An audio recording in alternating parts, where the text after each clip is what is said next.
being a big man, playing big. His effort at it's been great. I mean, his improvement since the first day of practice has been he should be proud of himself.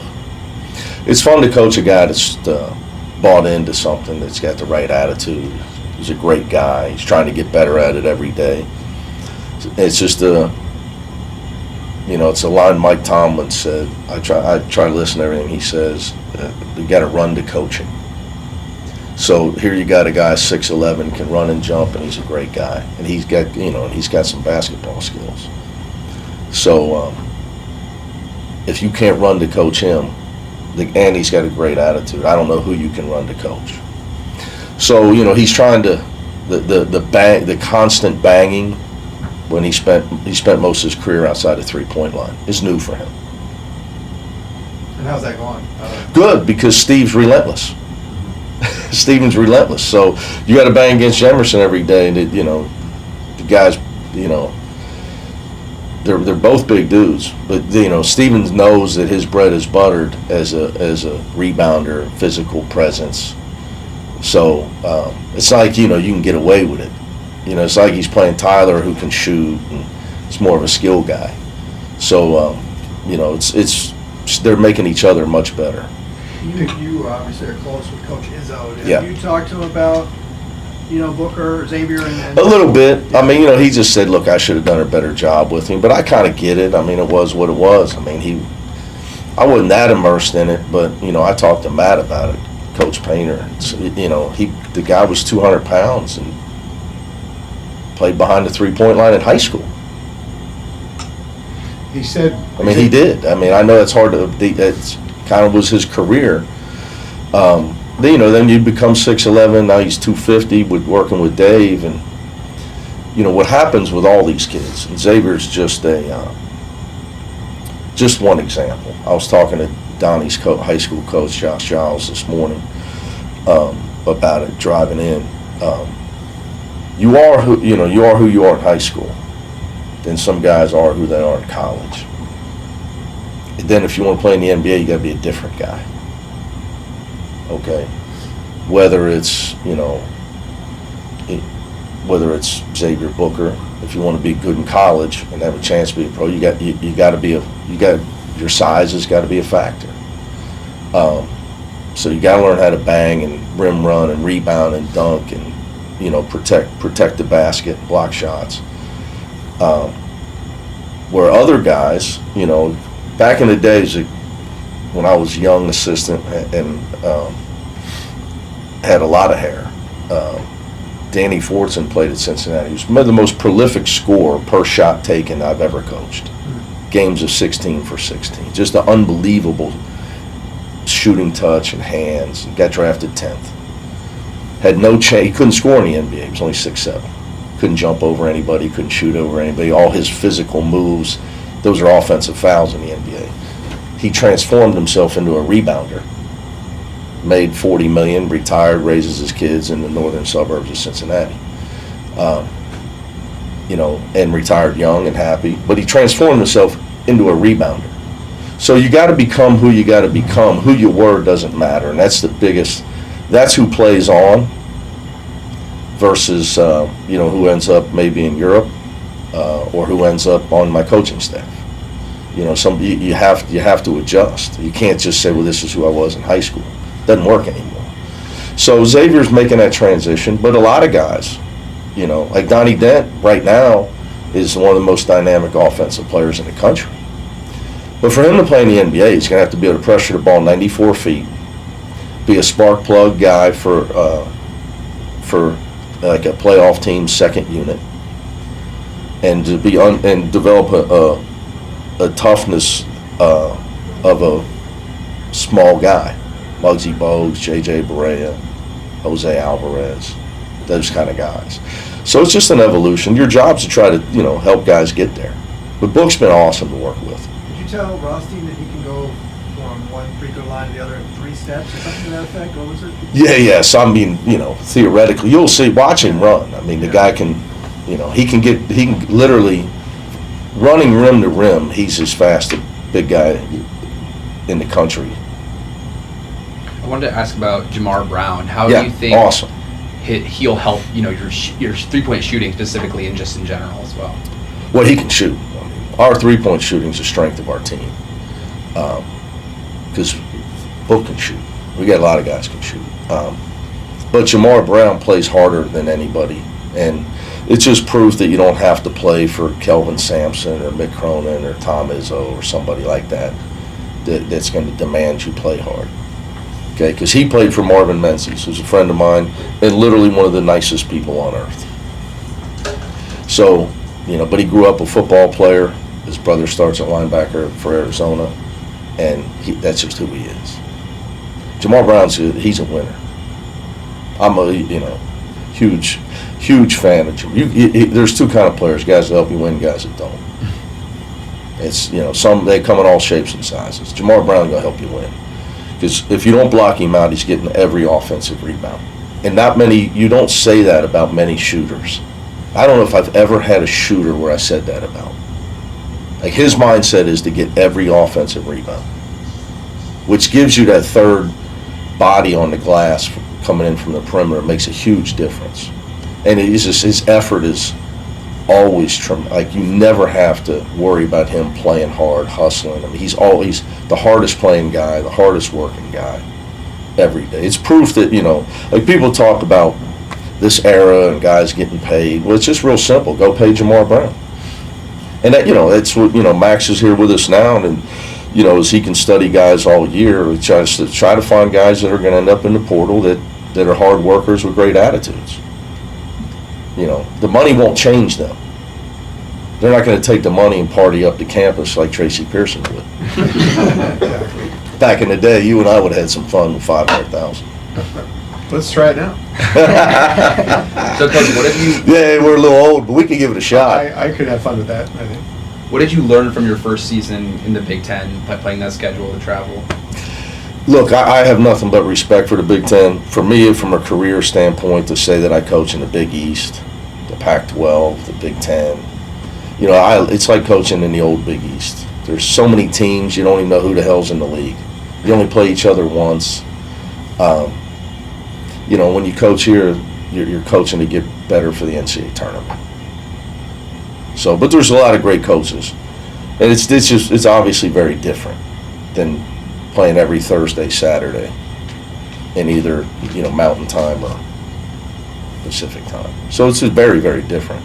So you try to learn, can you handle travel better? Decisions we make with that. Really, no way around it. You still got to do it. You talked before about how much easier, but how it's different coaching a team that shoots really well. Oh, yeah, you become a much better coach. Yeah, that's what I'm saying. Yeah, yeah. Well, what happens is... How does it change how you approach it offensively, even defensively? I mean, how does it change your coaching approach? Well, look, the hardest thing to do in basketball is coach the ball in the basket, by far. By far. You're standing over there and you can't get a basket. It's hard. You got to basically, you're trying to pitch a shutout, right? It's like the Dodgers. We get 8 runs, 10 runs. Coach Roberts is happy. He's going to win almost every game. So it's the hardest thing by far. When you can shoot, and in our case, our bigger guys can shoot, that there's just more room to operate. So as a coach, people say, look, I'm not trying to go viral. I just want to be inconspicuous. It's too early. I don't feel great. But like NBA guys, you college guys got to learn spacing and all this crap. It's like, no, we don't. Your players are better than ours. Try coaching guys that aren't that good. Anybody can coach 5 great shooters around Shea Gilgeous. How hard is it? They got guys make guarded shots. College, you got guys, can you make open shots? So, but if you can make open shots, point being, that it's hard. It's just geometry at that point. Again, you didn't have to go to UCLA and be an astrophysics major to figure out that if you can make a team guard all three. There's, most coaches, you divide the court into right, middle, left, three quad. If they have to guard all three lanes of the floor because you have shooters and you can pass and find the shooters, it's hard on any defense. It's really hard on any defense. So, well, the problem is a lot of times you got in college, there's people you don't have to guard out there. And you got good coaches that had 3-4 days of prep for the game. And they're not guarding them guys. How does Donovan Dent make your team a better shooting team? Not as himself as a shooter. Well, because he usually you can't guard him with one guy. It's just, whether it's what I just said about the Thunder with the guy SGA, it's hard to guard him with one guy. So everybody else, and he has the ability to find whoever you leave open. So that alone, allows you, okay, now you can construct, and Trent's getting better at finding the open man. And he's, they're different. Trent's starting to really use his size and strength with the ball to draw two people. Anytime you got somebody who can draw two people and find somebody open, it doesn't matter if they're short and fast like Donnie or tall and slow like Larry Bird. If you got somebody that's hard to defend one-on-one, I mean, we had it with Jaime.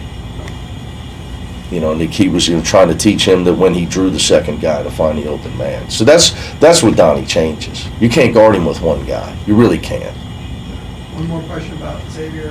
How do you want the three to fit into his game? The three-point shot? Yeah. When he's open.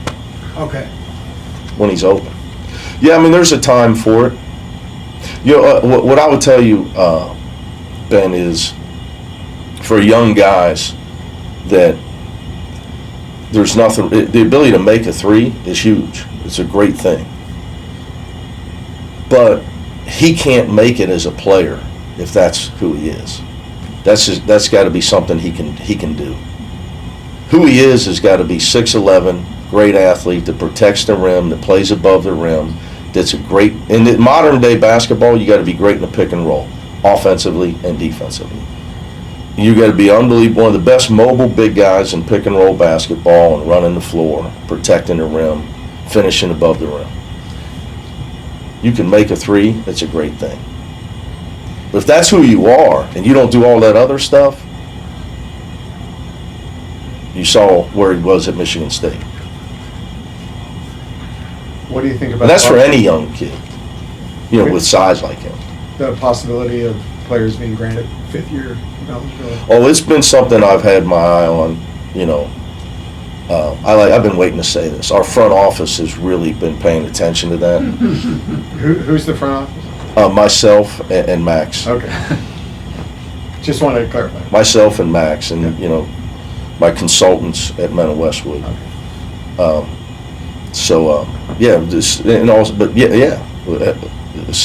Because the assistants run around recruiting high school guys, and I'm sitting there thinking, okay. I mean, again, you didn't have to be like my friend John Wagner, got astrophysics and finance from UCLA in 3 years. Okay.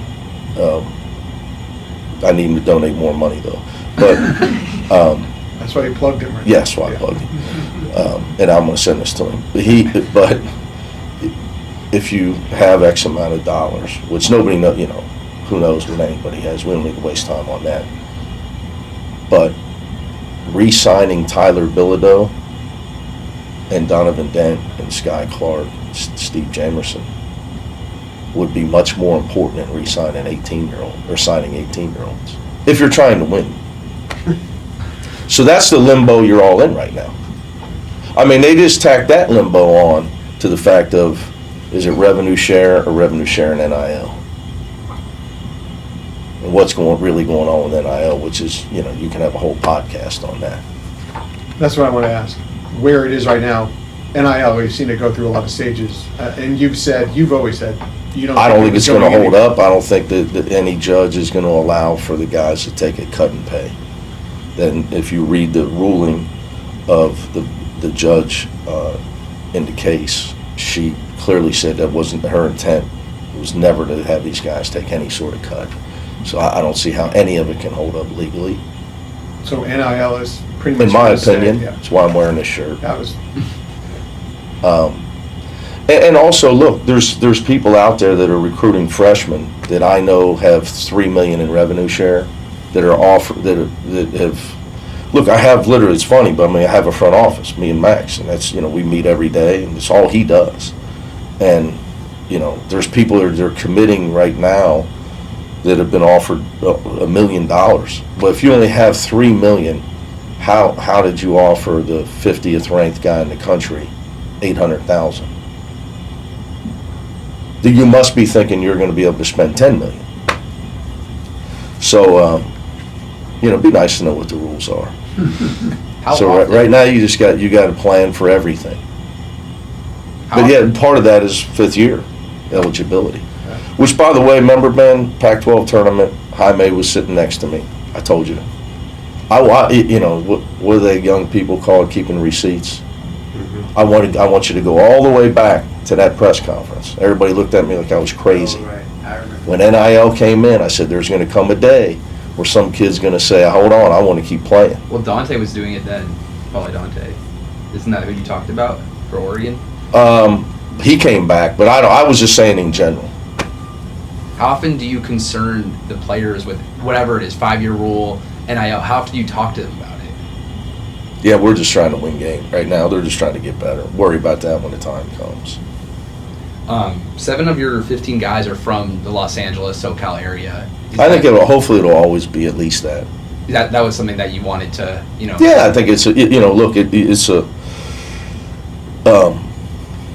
obviously one of the best talent bases there is. Now, a lot of that stuff is guys leave, come back. Sometimes that's what needs to happen. Like, there's those that would argue, maybe it was best for Donnie to leave and come back. Who knows who's right with that? Sometimes that's the right move. There's a lot of talk about, if I was an agent, I'd send every kid to the mid-major level so they could play and then go high major when they're a junior. But try telling that to some young kid that's got offers from a bunch of high major programs. But yeah, no, I'd say, you said 7, I'd say it's probably always been around half of our team being from Southern California. One way or the other.